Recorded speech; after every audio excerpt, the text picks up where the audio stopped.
नमस्कार मेरे प्रिय विद्यार्थियों, आप पढ़ रहे हैं बीए पार्ट थर्ड में रामायण और रामायण के बाल कांड का प्रथम सर्ग पढ़ रहे हैं। आप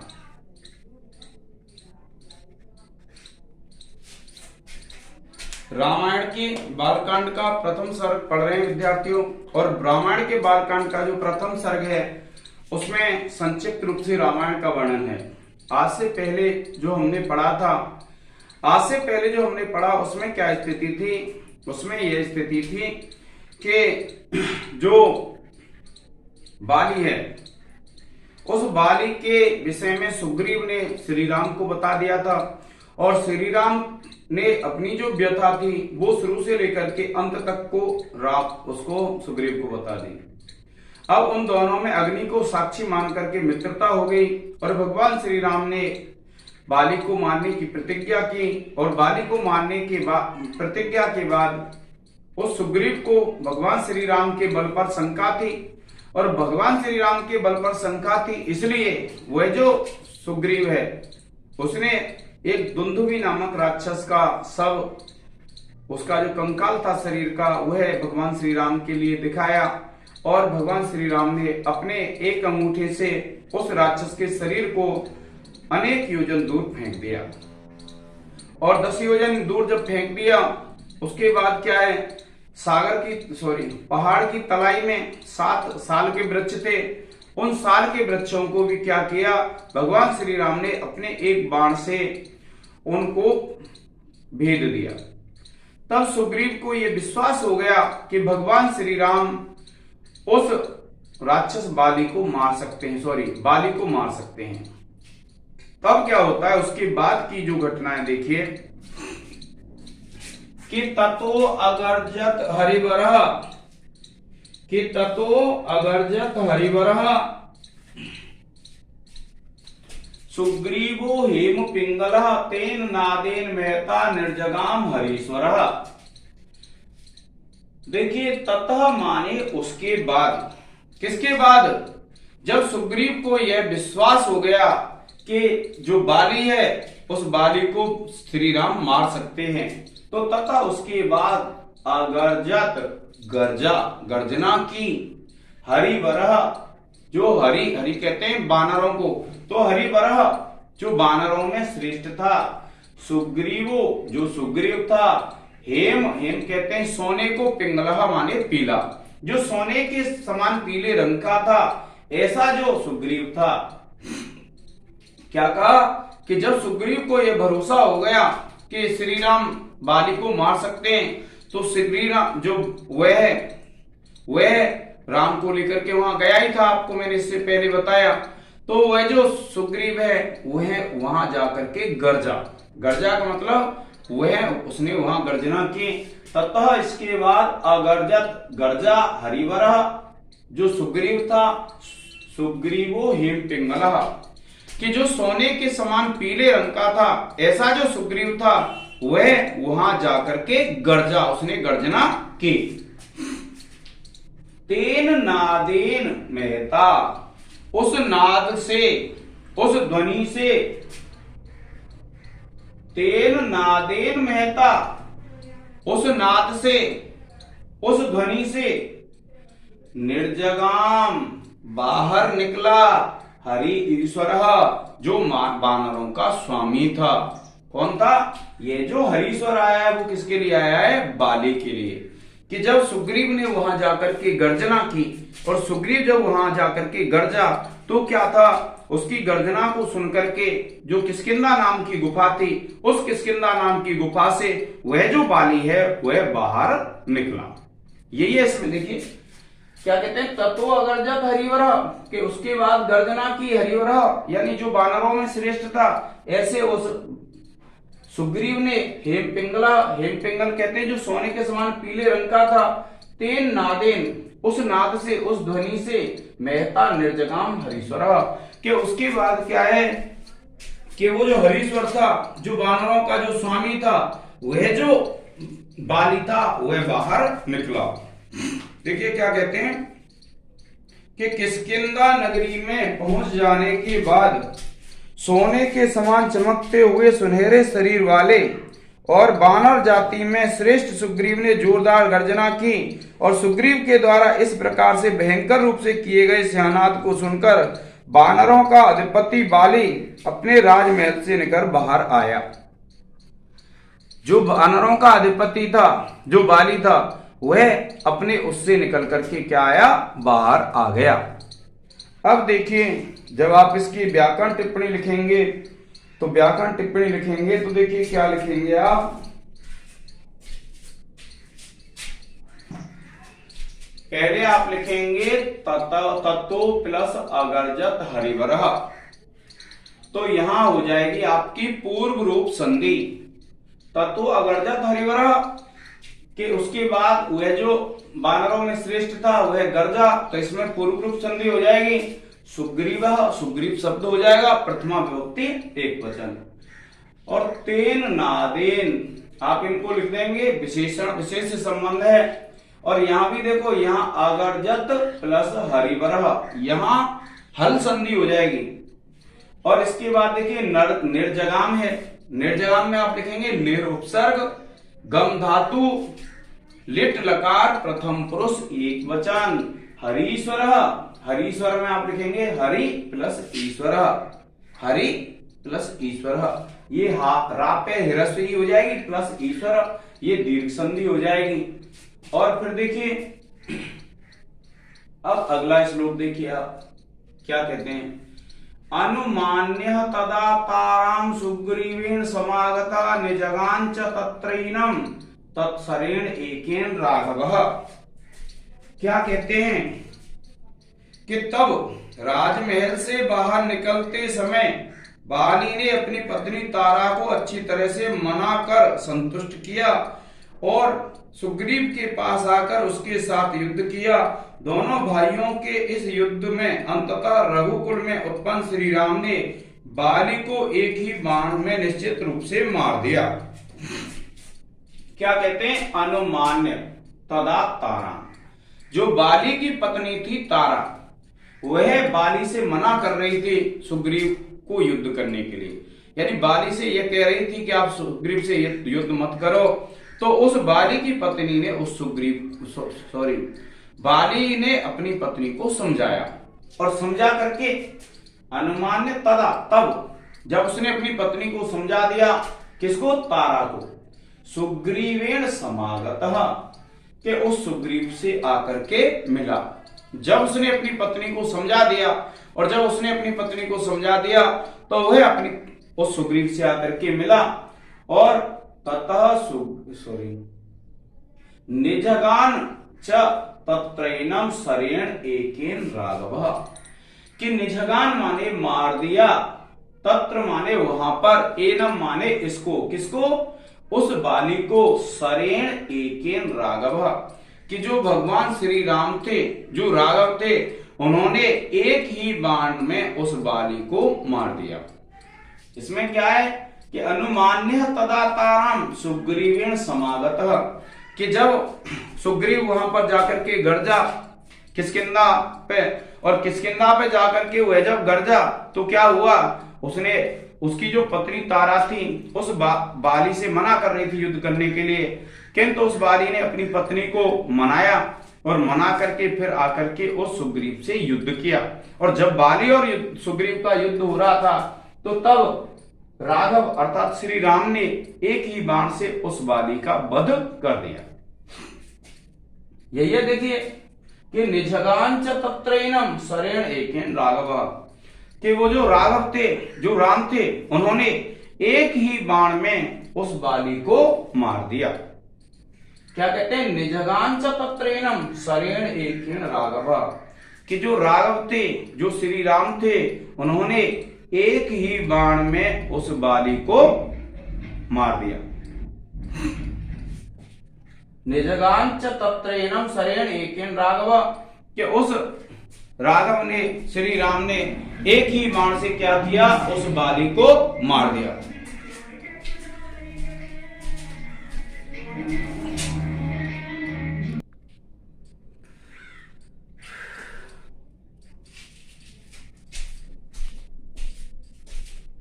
अब देखिए अब इसमें आप क्या करेंगे, व्याकरण टिप्पणी लिखेंगे, और व्याकरण टिप्पणी लिखेंगे तो देखिए ताराम है, तारा शब्द है, और तारा शब्द में आप क्या करेंगे, द्वितीय विभक्ति एक वचन। फिर लिखेंगे आप सुग्रीवेण, सुग्रीव है, सुग्रीव शब्द तृतीय विभक्ति एक वचन। तत्र एनम, तत्र प्लस एनम वृद्धि संधि हो जाएगी, और तत्र में आप लिखेंगे तद शब्द तृण प्रत्यय है। और फिर देखिए सरेण एकेन, तो यहां से सरेण प्लस एकेन, इसमें वृद्धि संधि हो जाएगी, और सरेण में वृद्धि संधि होकर के फिर सरेण शब्द लिखेंगे, और सरेण शब्द में हो जाएगी तृतीय विभक्ति एक वचन। इस प्रकार से आप इसको लिख देंगे।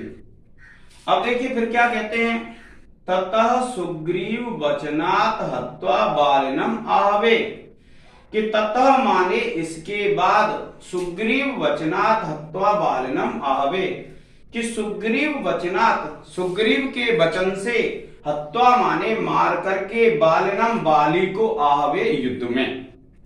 क्या कहते हैं, ततः इसके बाद, सुग्रीव वचनात् हत्वा, कि सुग्रीव के वचन से मार करके, बालिनम बाली को, आहवे युद्ध में। क्या कहा, ततः सुग्रीव वचनात् हत्वा बालिनम आहवे, कि ततः माने उसके बाद, सुग्रीव वचनात् सुग्रीव के वचन से, हत्वा माने मार करके, बालिनम बाली को, आहवे युद्ध में। सुग्रीवम एव तद राज्ये राघव प्रतिपादयत, कि सुग्रीव को उसके राज्य पर राघव ने प्रतिपादित किया, यानी उसका राज्य अभिषेक कर दिया। क्या कहते हैं, ततः इसके बाद सुग्रीव वचनात् हत्वा, कि सुग्रीव के वचन से मार करके, बालिनम आहवे बाली को युद्ध में, कि ततः इसके बाद सुग्रीव वचनात् सुग्रीव के वचन से, हत्वा माने मार करके, बालिनम आहवे, कि बाली को युद्ध में मार करके, सुग्रीवम एव तद राज्ये राघव प्रतिपादयत, कि सुग्रीव ने उसके सुग्रीव को भगवान श्री राम ने उसके राज्य पर स्थापित किया। क्योंकि राम ने प्रतिज्ञा की थी बाली को मारने के लिए, और बाली को जब राम ने मार दिया तो फिर क्या हुआ कि उसके बाद सुग्रीव वचनात् हत्वा बालिनम आहवे, कि भगवान श्री राम ने अपने एक ही बाण में बाली को युद्ध भूमि में मार दिया, और जब युद्ध भूमि में बाली को मार दिया तो फिर क्या होता है, सुग्रीवम एव तद राज्ये राघव प्रतिपादयत, कि सुग्रीव को उसके राज्य पर राघव ने स्थापित कर दिया, अर्थात भगवान श्री राम ने सुग्रीव को उसके राज्य पर बैठा दिया। क्या कहते हैं कि जब बाली मर गया, और बाली मर गया तो फिर क्या हुआ कि भगवान श्री राम ने उसका राज्याभिषेक किया, और उसके राज्य पर उसको स्थापित कर दिया। आप ये ध्यान रखेंगे, कई बार विद्यार्थियों क्या होता है कि जो छोटे छोटे प्रश्न पूछे जाते हैं उसमें पूछा जाता है बाली की पत्नी का क्या नाम था, और बाली की पत्नी का क्या नाम था, इस तरह से पूछते हैं, और फिर क्या होता है बाली की पत्नी के नाम के विषय में पूछते हैं तो आप भूल जाते हैं, तो आपको ध्यान रखना है। और उसकी नगरी का पूछते हैं, बाली की नगरी का कौन सा नाम था, बाली ने किस राक्षस को मारा था, इन सब चीजों के विषय में पूछते हैं। तो आपको ये ध्यान रखना है कि जब युद्ध में भगवान श्री राम ने उस बाली को मार दिया तो फिर क्या हुआ कि किष्किंधा का राज्य शासन अधूरा हो गया था, यानी उस पर कोई भी शासक नहीं था, तो भगवान श्री राम ने उस सुग्रीव को उस पर स्थापित कर दिया। अब देखिए ततः आप लिखेंगे तद शब्द तहसील प्रत्यय, सुग्रीव वचनात् हत्वा, यहां हल संधि हो जाएगी, सुग्रीव वचनात् प्लस हत्वा। फिर देखिए हन धातु है, हत्वा लिखेंगे, हन धातु त्वा प्रत्यय, फिर तद राज्य उसके राज्य पर, और प्रत्यपादयत, ये जो प्रत्यपादय शब्द है विद्यार्थियों, इसमें क्या है प्रति और अपादयत, इसमें लंग लकार का रूप है विद्यार्थियों।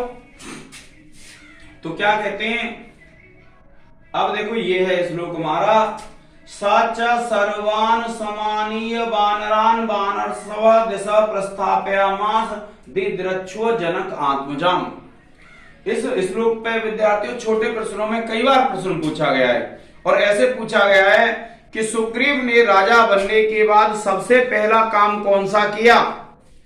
तो इसमें आपको ध्यान रखना है कि सबसे पहला जो काम था कि जनक की जो पुत्री थी सीता, उनको देखने के लिए उसने अपने गुप्तचर भेजे, यानी अपने वानरों को सभी दिशाओं में भेज दिया। यह पहला काम था सुग्रीव का। जब वह अपने राज्य पर बैठ गया तो क्या हुआ कि उसने सभी जो वानर थे जनक आत्मजाम दिद्रच्छुआ कि जनक की पुत्री को देखने के लिए सभी दिशाओं में भेज दिए। ये छोटे प्रश्नों में कई बार पूछा गया है। तो देखिए क्या कहते हैं, साचा और उसने सर्वान वानरान समानीय कि सभी वानरों को बुला करके वानर सब जो वानरों में श्रेष्ठ था ऐसे उस सुग्रीव ने दिशा प्रस्थापयामास दिशाओं में भेजा दिद्रच्छुर जनक आत्मजाम जनक की पुत्री को देखने की इच्छा से। कि उस सुग्रीव ने जनक की पुत्री को देखने की इच्छा से सभी वानरों को अनेक दिशाओं में भेजा। देखिए कि सच सर्वान समानीय वानरान कि सच और वह सर्वान समानीय वानरान उसके उस सुग्रीव ने सभी वानरों को बुला करके वानर सब ये सुग्रीव के लिए आया है और दिशा प्रस्थापयामास दिद्रच्छुआ जनक आत्मजाम कि जनक की पुत्री को देखने की इच्छा से सभी दिशाओं में उसने वानर भेजे। अब देखिए क्योंकि आपको पता है सीता का अपहरण कर ले गया था रावण, और सीता का जब अपहरण कर ले गया था तो फिर क्या है, उस सीता के अपहरण से राम व्याकुल थे और उनकी ये शर्त भी थी उससे सुग्रीव से।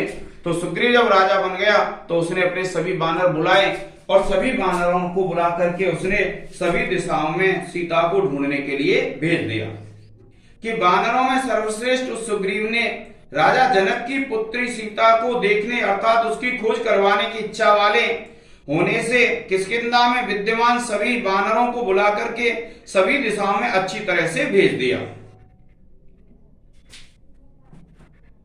अब देखिए जब आप इसमें व्याकरण टिप्पणी देखेंगे कि स तो तद शब्द है, प्रथमा विभक्ति एक वचन है, सर्वान सर्व शब्द है, द्वितीय विभक्ति बहुवचन है, समानीय सम प्लस आ प्लस अनीय, वानरान वानर शब्द है, द्वितीय विभक्ति बहुवचन, दिशा प्रस्थापयामास तो प्र उपसर्ग है, स्थात धातु लिट लकार प्रथम पुरुष एक वचन, और आत्मजाम तो आत्मजा शब्द है, द्वितीय विभक्ति एक वचन। इस प्रकार से विद्यार्थियों आप इसकी व्याकरण टिप्पणी लिख देंगे।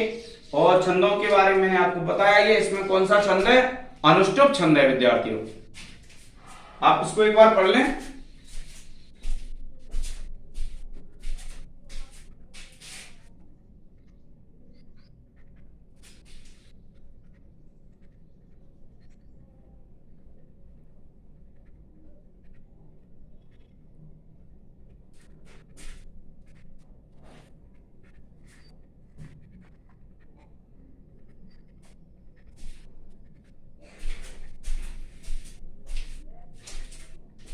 अब देखिए इसके बाद क्या होता है, सभी वानर अपनी दिशा में चले जाते हैं और समुद्र के तट पर हनुमान जी पहुंच जाते हैं। और हनुमान जी का ऐसा था, एक बार ऐसा हुआ कि इंद्र ने प्रहार कर दिया था तो हनुमान जी की सुध-बुध खो गई थी। और उस समय ऐसा हुआ कि अनेक देवताओं ने अनेक शक्ति दी, लेकिन उसमें एक शर्त लगा दी थी कि जब हनुमान जी को कोई उनकी शक्तियों के विषय में बताएगा तभी हनुमान जी कुछ कर सकते हैं, अन्यथा नहीं कर सकते हैं। समुद्र पर पहुंच जाते हैं और समुद्र पर पहुंच जाते हैं, लेकिन उसको लांघना था तो कैसे लांघे, क्योंकि हनुमान जी उड़ना जानते थे। तो एक संपाति नाम का एक गिद्ध था, उसने हनुमान जी को उनकी वीर गाथाओं की याद दिलाई। और जब उसने वीर गाथाओं की याद दिलाई तो क्या हुआ कि हनुमान जी ने सैकड़ों योजन लंबा जो समुद्र था उसको पार कर दिया। देखिए ततो गृध्रस्य वचनात्, तत्व माने उसके बाद, किसके बाद, जब सुग्रीव ने अपने सभी वानरों को सीता को ढूंढने के लिए सभी दिशाओं में भेज दिया, तथा उसके बाद गृध्रस्य वचनात्, गिद्ध के वचन से, संपाते हनुमान बलि, कि जो संपाति नामक जो गिद्ध था उसने हनुमान बलि, जो बलशाली हनुमान जी थे उनको, यानी तथा संपाते गृध्रस्य वचनात्। इसके बाद क्या हुआ, जब वे समुद्र के तट पर पहुंच गए हनुमान जी, और संपाति गिद्ध भी था उनके साथ, और जब समुद्र तट पर पहुंच जाते हैं तो वह वचन अर्थात जो संपाति नाम का जो गिद्ध है वह हनुमान जी को उनकी वीरता के विषय में और उनके बल के विषय में याद दिलाते हैं, और तब क्या है, हनुमान जी उड़ते हैं। तो तथा इसके बाद गृध्रस्य वचनात्, गिद्ध के वचन से, संपाते हनुमान बलि,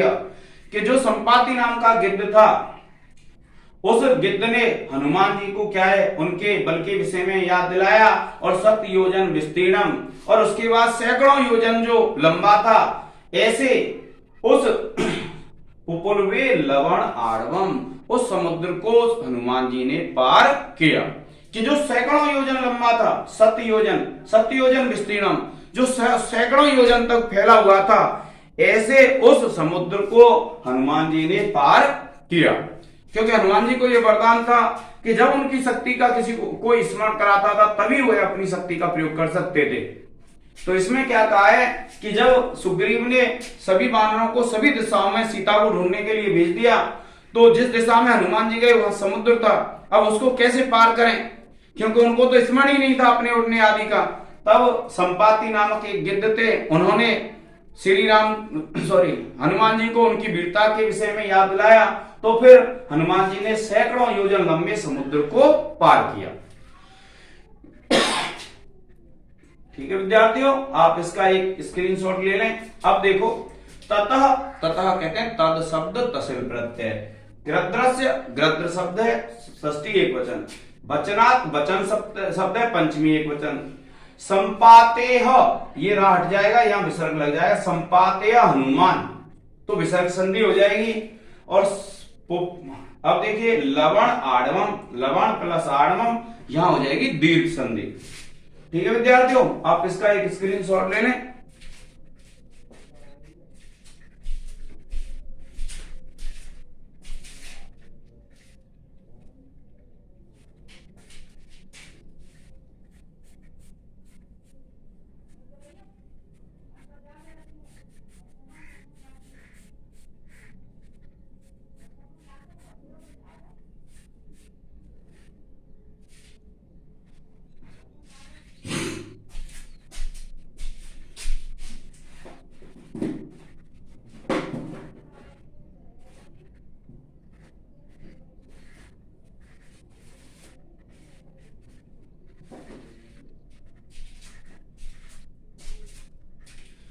अब देखिए विद्यार्थियों, ये क्या एक महत्वपूर्ण ग्रंथ है रामायण, और रामायण के विषय में जब आप पढ़ते हैं तो आपको पता है कि यह एक महाकाव्य है। जब आप इसमें विशेष लिखेंगे तो आप विशेष में लिख देंगे सर्गबंधो महाकाव्यम, कि जो सर्गों में रचना होती है वह क्या होती है, महाकाव्य कहलाती है। और उसके बाद फिर सर्गबद्धो महाकाव्यम, कि जो सर्गबद्ध रचना होती है वह महाकाव्य होती है, इस चीज को आप बता देंगे। और फिर उसके बाद आप लिखेंगे रामायणे ही करुणो रसः, कि रामायण में करुण रस होता है। और इस प्रकार से लिखने के बाद फिर आप आगे वर्णन कर देंगे विद्यार्थियों। फिर आप विशेष में एक छंद का नाम लिख देंगे, अनुष्टुप छंद है, और फिर उसके बाद व्याकरण टिप्पणी लिखेंगे, तो आपकी क्या है, व्याख्या पूर्ण हो जाएगी।